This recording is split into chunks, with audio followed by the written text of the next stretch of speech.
विचारायचं तुझ्या बापाचं नाव काय रे? हे तुझ्या बापाचं नाव काय?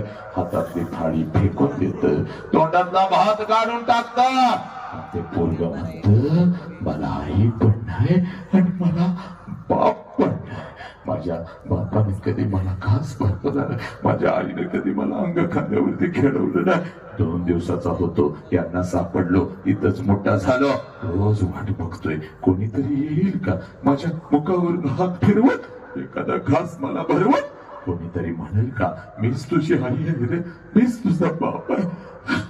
2 दिवसाचा होतो, 2 दिवसाचा होतो. माझ्या वयाची पोरं जेव्हा आई बापाचा हात धरून रस्त्यानं चालतात तेव्हा माझं काळी चर्र करत. मी देवाला विचारतो मला का आई बाप नाही, काय बाप नाही? देव पण येत नाही आणि आई बाप पण येत नाही. हे पोरांनो, बापाची किंमत त्या पोराला विचारा. जेव्हा तुमचा बाप तुम्हाला एखाद्या सणासुदी दिवशी कपड्याच्या दुकानामध्ये घेऊन जातो ना पोरांनो, तेव्हा ते सगळं 5 मजली कपड्याचं दुकान तुम्हाला तुमचं वाटतं, कारण तुमच्या पाठीमाग साला तुमचा बाप उभाय. बाप ज्या कपड्याला हात घालाल तो कपडा तुमचा, काय ज्या वस्तूला हात घालाल ती वस्तू तुमची. एखाद्या महागड्या वस्तूला जरी हात घातला तरी बाप लांबून म्हणतो दाद्या आवडलाय काय शर्ट, चल चल पैशाचं मी बघतो. अरे घर सोडतानाच तुझ्या आईनं मला सांगितलं होतं, अहो माझ्या अंगावरचे हे दागिने काय कामाचे? आपली पोरं आपला दागिना आहे, हे विका मोडा घाण ठेवा, पण लेकरांना शिकवा. हे पोरांनो, ती सगळी मागणी कपडे तुमचे होतात. सणासुदीला ते कपडे घालून तुम्ही मिरवत असता. माझ्या बापानं शर्ट घेतला, माझ्या बापानं पॅन्ट घेतली, माझ्या बापानं हे घेतलं, माझ्या बापानं ते घेतलं. आणि बिना बापाचं पोरग कुठल्या तर झाडाखाली उभा असतं. बिना बापाचं पोरग कुठल्या तर झाडाखाली उभा असतं, तुमच्या अंगावरचे नवीन कपडे बघत असतं. आणि त्या पोराच्या मनामध्ये विचार येतो, साला माझा बाप जिवंत असता तर माझ्या अंगावर सुद्धा अशीच नवीन कपडे चढले असते. ते पोरग डोळं भरून तुमच्या अंगावरचे नवीन कपडे बघता, पळत पळत घरी जाता, आपल्या आईच्या गाड्यामध्ये पडता आणि हंबाडा फोडून आपल्या आईला म्हणता, माझ्या सगळ्या मित्रांच्या अंगावर नवीन कपडे आहे, मला गाय मला मला.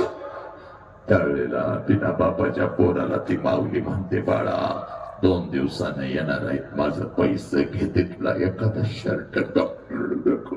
पोराला माहित असतं 2 दिवसाने आपल्या आईच पैसे येणार नाही, आणि आईलाही माहित असतं 2 दिवसानं आपण आपल्या लेकराला शर्ट घेऊन देऊ शकणार नाही. दोघं एकमेकाला मिठी मारून रडत असतात.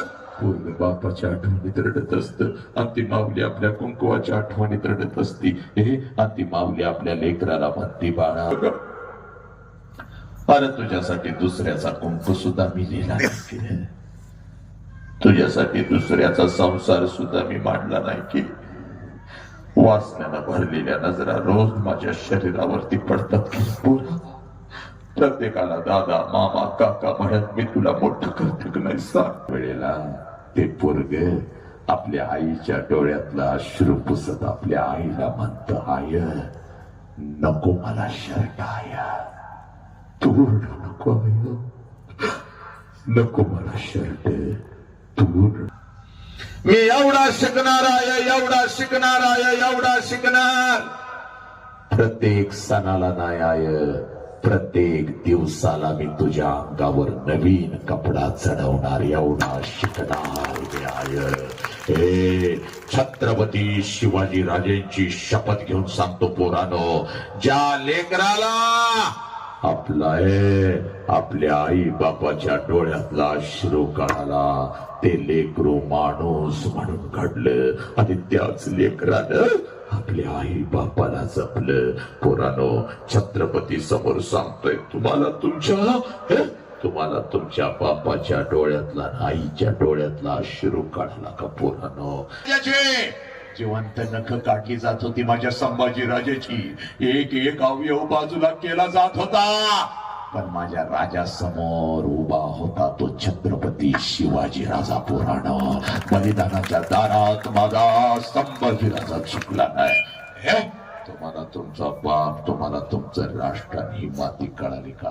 तुम्ही जिवंत आहात का? 3 वर्षाच्या लेकीवर हात घातला जातो, तुम्हाला व्यसनाच्या विळख्यात अडकवलं जाते. एवढं स्पष्ट कोणी बोलणार नाही. फक्त असं समज माझे छत्रपतींचे विचार आज तुझ्या समोर मांडतोय. ऐक बोला, ऐक म्हणून सांगतो. हे बघ, म्हणून सांगतो बोला तुला, बापाला कधी बघायचा? शाळेची फी भरायला येतो तेव्हा बापाला बघायचं नाही, आणि घरात गपचूप बसलेला असतो तेव्हा बापाला बघायचं नाही. बापाला जर बघायचं असाल, सणासुदीला कपडे आणून देतो तेव्हा त्या बापाला बघायचं नाही.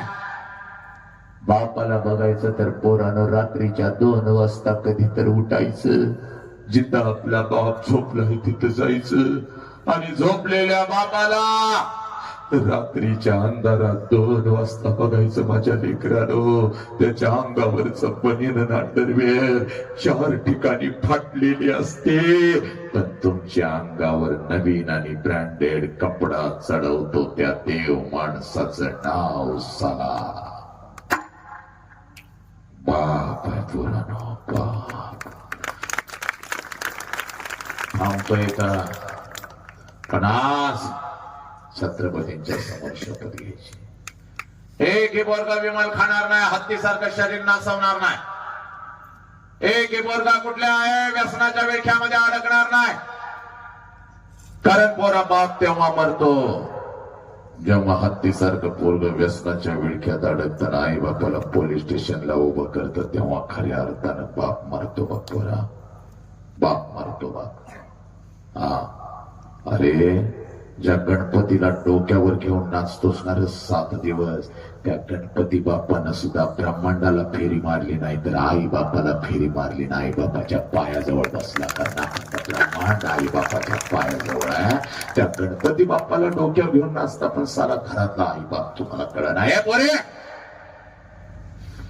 तुझ्या बापाची घरी कुस्ती कधी सुरू होते तेवढं 2 मिनिटात तुला सांगतो, आणि मी तर थांबतो बाप. ज्या दिवशी पोरी तुझं लग्न ठरतं, सगळ्या घरात आनंदी आनंद आहे.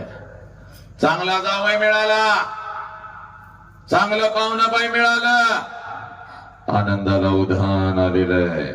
पण रात्रीच्या अंधारात तुझा बाप मात्र एकटा हंबरडा फोडून रडत आहे, कारण बापाला कळून चुकतं 20 वर्ष तळहाताच्या फोडासारखं जपलेलं माझं पाखरू काही दिवसात भर करून उडून निघून जाणार. पोरी फक्त 2 मिनिट राहिले बघ. आई, तुझ्या आईच्या डोळ्यात अश्रू आले तर तुझ्या आईला देव रडताय का रडतीस गे? रोज रोज पोरगीचा चेहरा आता आपल्याला बघायला मिळणार नाही. बघ, तेवढे दिवस आपल्या जवळ आहे, तिला हसतच ठेवायचे आणि तिला हसतच पाठवायचे. पप्पा किती हो आमच्यासाठी मेहनत करता, म्हणून माझ्या गालावरून हात फिरवणार माझं लेकरू, माझं पाखरू आता मला या घरात दिसायचं नाही. बघ पप्पा, हो आज लवकर घरी या पप्पा, मला तुमच्या सोबत जेवायचं आहे पप्पा. पप्पा, मी तुमच्यासाठी मसाले भात बनवलाय पप्पा. करपला नाही पप्पा, मागच्या वेळेला करपला होता, आईकडून सगळं शिकले मी पप्पा. आता या ना हो पप्पा, मला तुमच्या सोबत जेवायचं आहे पप्पा. जर नाही आला तर मी उपाशी झोपेन बघा. आणि खरंच ग, मी उशीर आलो तर माझ्यासाठी उपाशी झोपणार माझं लेकरू.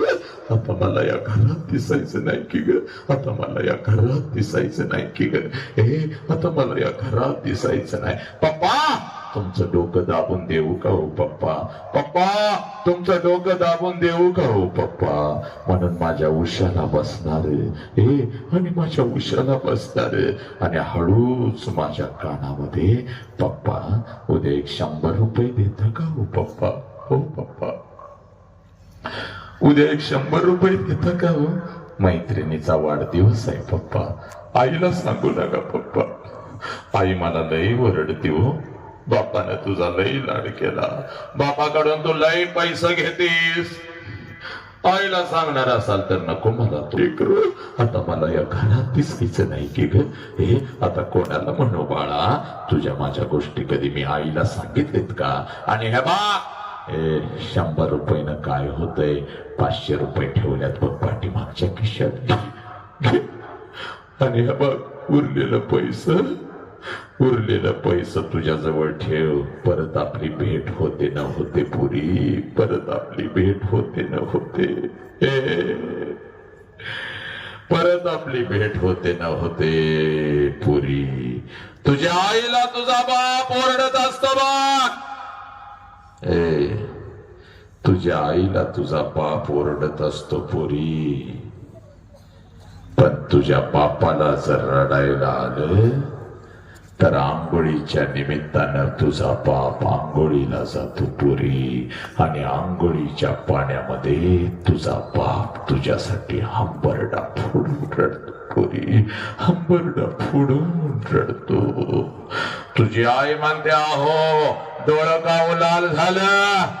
तर तुझ्या आईला ते बिचार गरीब म्हणतंय अगं साबण गेला ग डोळ्यात. साबणावरती येत आहे, तू आशीर्वाद घेत आहे, भेट वस्तू घेत आहेत.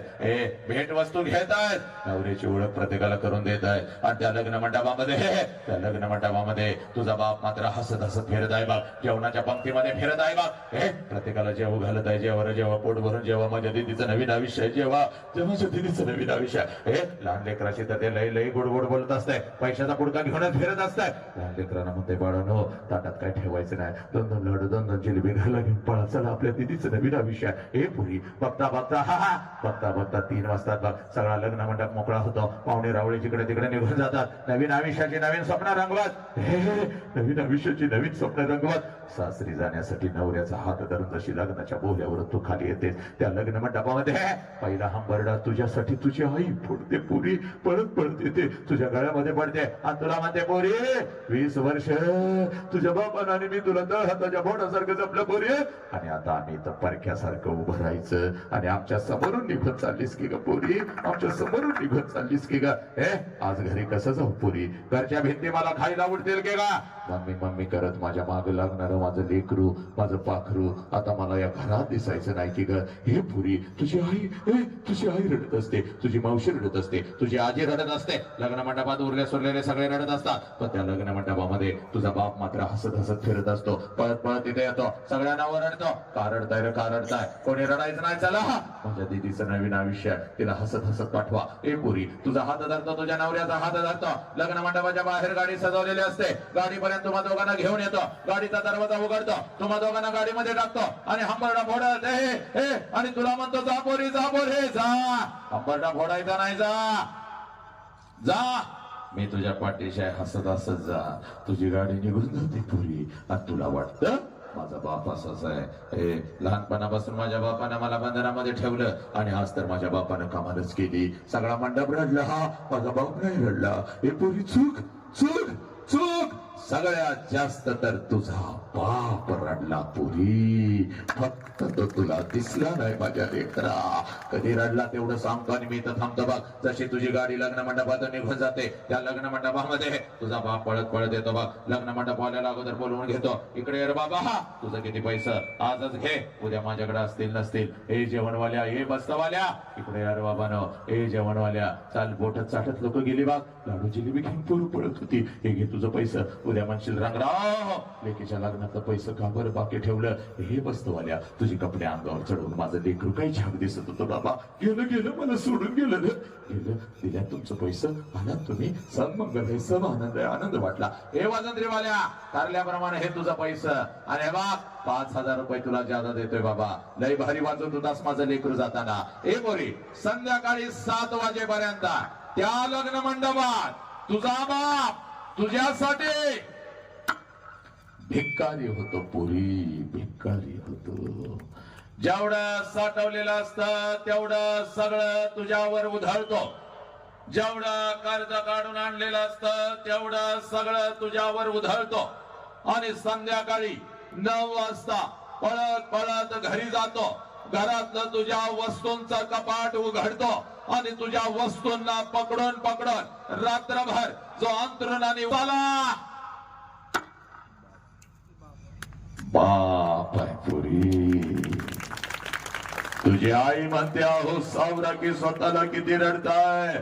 तेव्हा तुझ्या आईचा खांदा तुझ्या तुझ्या आईच्या खांद्यावर डोकं आपटून आपटून तुझ्या आईचा खांदा जो ओला करतो त्या गरीब देव माणसाचं नाव साला बाप आहे. तुझी जुनी ओढणी कपाटातून बाहेर काढतो, तुझ्या जुन्या ओढणीचा मुका घेतो, तुझी जुनी ओढणी उशाला घेऊन रात्रभर आपल्या अश्रूनं जो ओला चुंब करतो त्या गरीब देव माणसाचं नाव साला बाप आहे. 100 किलोचा बोधा हा या ट्रक मधून उचलतो आणि त्या ट्रक मध्ये टाकत आपल्या लेकरांच्यासाठी जो हमाली करतो त्या हमालाचं नाव साला बाप आहे. कुठल्या तर हॉटेलच्या बाहेर उभं राहून जो वॉचमनगिरी करतो त्या वॉचमनचं नाव साला बाप आहे. महाराष्ट्राच्या रस्त्यावरून या राष्ट्राच्या रस्त्यावरून जो ट्रक चालवतो, ट्रॅक्टर चालवतो, टेम्पो चालवतो, आपल्या लेकरांच्यासाठी ड्रायव्हरचं काम करतो आणि शिक्षणासाठी घरी पैसे घेऊन येतो त्या ड्रायव्हरचं नाव साला बाप आहे. तो दुसऱ्यांच्या गटारी साफ करतो, संडास साफ करतो, भंग्याचं काम करतो त्या भंग्याचं नाव साला बाप आहे. हे बोरे जो भर उन्हामध्ये तापतो पण आपल्या लेकरांना झाडाच्या सावलीमध्ये बसवतो, कडाक्याच्या थंडीमध्ये आपल्या लेकरांच्या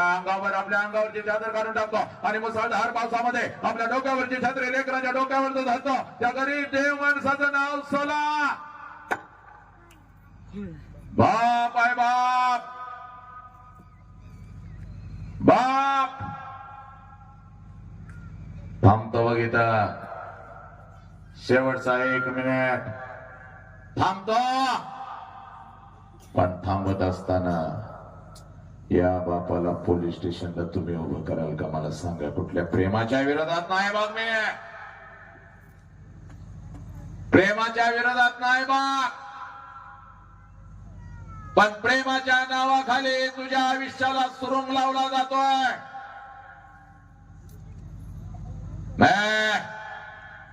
पोलीस स्टेशनला असा तुझा बाप उभा आहे बघ, बापाच्या पाठीमागे तुझी आई उभी आहे बघ. सगळी अश्रूने भिजलेली आहे, आईचा पदार अश्रूने भिजलेला आहे, बापाचा शर्ट अश्रूने भिजलेला आहे आणि बाप पोलिसांना सांगत आहे साहेब काय वाटेल ते करा साहेब पण माझ्या पोरगीला शोधून काढा साहेब. 2 दिवस झालं शाळेला म्हणून गेली, 2 दिवस झालं कॉलेजला म्हणून गेली आणि माझी पोरगीच घरी परत आली नाही साहेब. हे पोरीनो या सोशल मीडियाच्या माध्यमातून कोणता नालायक हरामखोर कुत्रा तुमच्या आयुष्यामध्ये येतो. तुमच्या पेक्षा वयानं 10 वर्षानं मोठा साला छपरी मावळा गांजाडा साला स्वतःची अंडरपॅन्ट घेण्याची ज्याची लायकी नाही असला कुठला तर कुत्रा हरामखोर तुझ्या आयुष्यामध्ये येतो आणि 20 वर्ष ज्या आई बापाने तुला तळ हाताच्या फोडासारखं जपलं त्या आई बापाच्या तोंडावर पत करून चुकून निघून जाईल. हे लाज नाही का वाटत पोरीना. हे प्रेमाच्या विरोधात नाही बाप पण हे प्रेम आहे का. जे प्रेम तुझ्या आई बापाला पोलीस स्टेशनला उभं करतं हे प्रेम आहे का. जे प्रेम हे तुझ्या शरीराचं तुकडं करतं हे प्रेम आहे का. जे प्रेम लक्षात घे पोरी, जा आज पोलीस स्टेशनला जा इथं साहेबांच्याकडे जा आणि 2025 मध्ये फक्त या महाराष्ट्रात लेकी गायब किती झाल्या याची यादी घेऊन ये पोरी. हे पोरीनो तुम्हाला फसवलं जातंय, तुम्हाला जाळं टाकून प्रेमाच्या नावाखाली फसवलं जातंय बा. हे तुझ्या पोराचं तुझ्या प्रेम असतं तर तुझ्या आई बापाला त्यांना पोलीस स्टेशनला उभं केलं नसतं बा, तुझ्या शरीराचा फक्त उपभोग घेतला नसता बा. हे पोरी किती गायब झाल्या. हे बाप रोज जातो साहेब माझं लेकरू सापडलं का. पोलीस सांगतात तपास सुरू आहे, तुमचं लेकरू आमचं लेकरू, तपास सुरू आहे. का ग पोरीनो का सांग मला. अर्धवट ठेचलेल्या सापाप्रमाणे तुझा आई बाप धडपडत असतो बघ. या रस्त्यावरून चालताना मान खाली घालून चालत असते. आई अन्नाचा कण पोटात नसतो, पाण्याचा थेंब पोटात नसतो. हे पाहुणा बाई फोन करतात, नाही लेक करून नाकाच्या शेंड्यासमोर नाचत होता, कुठे गेली तुझी लेक, काय केलं, काय गुण उधळलं. हे पुरीनो सांगा हे प्रेम आहे का. आई का पोरे लांडगट टाकून बसल्यात बघ तुझ्यावर फक्त तुझ्या शरीराचा उपभोग घेण्यासाठी आणि माझ्या राजाने यासाठी तुला हे स्वातंत्र्य बाबासाहेबांनी दिलं नाही बघ. अखंड महाराष्ट्रात सगळ्यात जास्त मी ट्रोल होतोय तर हो दे पोरी पण तुला सत्याने वास्तव सांगून जाणार बघ. 1 पेन बापाला मागत होतीस, 5 पेन बाप देत होता. 5 पेन. 1 चप्पल मागत होतीस, 2 ब्रँडेड चप्पल घेऊन येत होता. एका ड्रेस साठी मोठ्या मॉल मध्ये तुला घेऊन जात होता. मग मला सांग तुझं लग्न तुझ्या मनाच्या विरोधात कसं करेल पोरी सांग मला. नसा कुठला बाप असेल तर मला सांग, मी येतो तुझ्या बापाकडे. कसं तुझ्या मनाच्या विरोधात तुझं लग्न करून देईल. ऐक हे तुझं शिकायचं वय आहे. या वयामध्ये शिकून तो फक्त स्वतःच्या पायावर उभे राहा. तुझ्यासाठी राजकुमारानं उभी करण्याची ताकद तुझ्या बापामध्ये आहे पोरी. तुझ्यासाठी राजकुमारानं उभी करण्याची ताकद तुझ्या बापामध्ये आहे. ए पोरी नाही ग, पण ज्या बापानं रक्त आठवलं, ज्या आईनं तुला जन्म देताना सगळं रक्त सांडलं, पाठीवर रक्त सांडलं, आणि त्याच हे आई बापाच्या तोंडावर हातावर मेहंदी काय काढून आणि नटून थटून पोलीस स्टेशनला येतेस आणि तिथं बाप असा उभा असतो. तुला बघितल्या बघितल्या हंबरडा पडतो. दीदी अगं दीदी ऐक की ग, अगं प्रेमाच्या विरोधात नाही, पण पोरग तुझ्या लायकीचं तर पाहिजे की ग. अगं पोरग तुझ्या पात्रतेचं पाहिजे दीदी. अगं मावा खातय ग, गांजा पितय ग. अगं सगळी माहिती काढल्या दीदी, घरला चल. अगं प्रेमाच्या विरोधात नाही, दुसरं पोरग चांगलं बघूया दीदी. अगं शिकलं नाही ग, तुला शिकवण्यासाठी आम्ही काय काय केलंय दीदी. अगं पोरग चांगलं पाहिजे दीदी. 6 महिन्यात सोडून दिल ग तुला. चल माझ्या घरला चल, माझ्या लेकरा. माझ्यासाठी राहू दे, आईसाठी तरी चल की ग. हे तुझी आई अशी आडवी झोपते लेकरा, चल घरला. तर आईच्या अंगावून उडी टाकून तुम्ही निघून जाता आणि पोलिसांना म्हणता या माणसाला मी ओळखत नाही म्हणून. बापाला ओळखत नाहीस पोरी, बापाला. आणि साला मला ट्रोल करता तुम्ही, प्रेमाच्या विरोधात हा काम करतो म्हणून. प्रेमाच्या विरोधात काम करत नाही रे, पण तुझ्या घरातल्या बहिणीला जर कोण प्रेमाच्या नावाखाली जर फसवत असेल, तिचं तुकडं करत असेल तर ऐक, आणि वर पोलिसांना सांगता यांच्यावर केस दाखल करा, केस दाखल करा. आम्हाला धोका आहे म्हणून. 1 वर्षाची होती, अंगठा फुटला बघ पुरी. तोंडामध्ये अंगठा घेऊन दवाखान्यापर्यंत पळत गेला. जोपर्यंत कंबरी झाली नाही, रोज आईला ओरडत होता, माझ्या पोरगीकडे तुझं लक्ष नाही म्हणून.